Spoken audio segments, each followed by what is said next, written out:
Well, hello soap fans. So in this video I'm going to be sharing with you something that I call balance soap, requested by my roommate, because he actually used to purchase a bar of cold processed natural soap that had kind of antibacterial properties, you know. It had aloe, it had tea tree oil, and it had a lot of citrus in it. So I told him to let me go to the website for that soap, and I looked up the ingredients list, and I just thought, okay, well, I'm going to come up with a soap recipe that includes a lot of those things on my own. Only it won't be $20 per bar. Alright, so this is my soap mold. I've lined it with freezer paper to an exact fit, and then I've kind of taped down the edges to hold it securely. And this is a 5-pound mold, so this is all ready to go for when I get my soap made. And this is my butters that I've melted down. This is a palm-free recipe, so it does not have any palm oil. Now, there's nothing wrong with palm oil. It's just, it can be a little hard to get, especially right now. Some people are just very particular about their palm oil sources. I do plan on getting more palm oil on the internet, but I plan to be purchasing it from ethically sourced places. So these are all melted down now. I'm going to give it a little stir. There's that little bit there that wasn't quite dissolved just yet, but these melted beautifully, and now we have our lovely palm-free oil all ready to go. I want it kind of hot because I want this soap to gel. So right now it's a bit too hot. It's 125. I'm going to let it come down a little more. Now what I've done here is I've taken some ice and put it inside of a slightly larger container and added a bit of water in there for a nice ice bath. Now I'm taking my lye water solution, and what I'm doing is I'm replacing half of my water with aloe juice. And I'm going to set this container inside the ice bath, and it's not deep enough for any of the ice water to come into the lye water, so don't worry about that.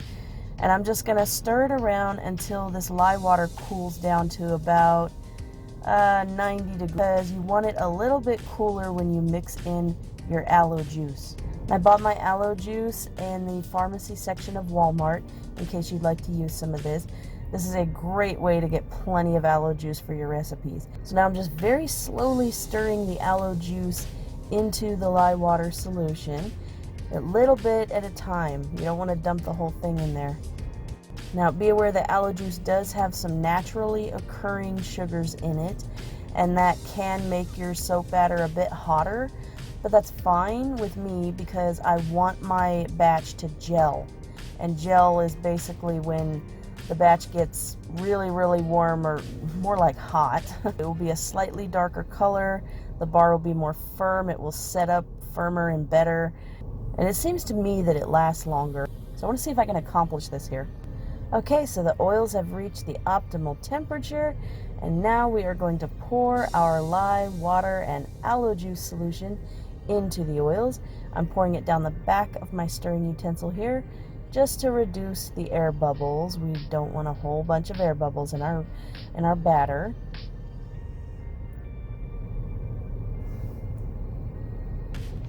Alright, and let her rip. We're going to stir this up and bring it to a thicker trace. Now, a thicker trace also increases your chances of the entire batch gelling, which, like I said, I want this batch to gel, which is why I left the oils a little hotter than usual. So now I've stirred in my fragrance oils, the tea tree oil and the citrus oils, which are lemongrass and grapefruit. Just gonna mix them in by hand. We got it at a halfway decent trace here, and I think this is good enough. So now we're just gonna get our mold over here and do our pour.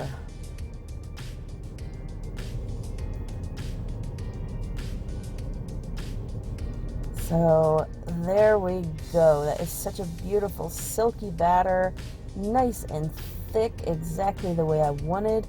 And if the whole thing fits in there, it'll be by the skin of my teeth, but we shall see. If I have any extra left over, what I'm going to do is I'm going to put it in my little silicone mold so that I can have it for samples or something. And there's definitely going to be leftovers. This is getting to be too full right now. So I'm just going to tap this on the counter to level it out, and make it a little more even. You can see that it was threatening to overflow there, so I stopped pouring just in the nick of time. But there'll be a little tiny bit of a natural texture on top just from the ripples that you see there. I'm not going to texture this on purpose. And here it's been 24 hours. You can see how dark it is in the middle.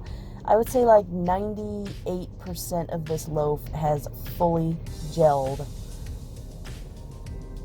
So it's going to be nice and firm, and it's going to be a beautifully hard bar. Hopefully it will be very sudsy and lovely. I'm going to do a lather test on this batch, absolutely, probably in a separate video, but beautiful soap, and it does have the smell. My roommate says that it smells exactly like the $20 antibacterial bars that he used to buy. Not making any claims on my soap because we're not technically allowed to. You can mention why you chose certain ingredients, and I chose the ingredients for their antibacterial properties. Please comment, rate, and subscribe, and I will see you in the next video.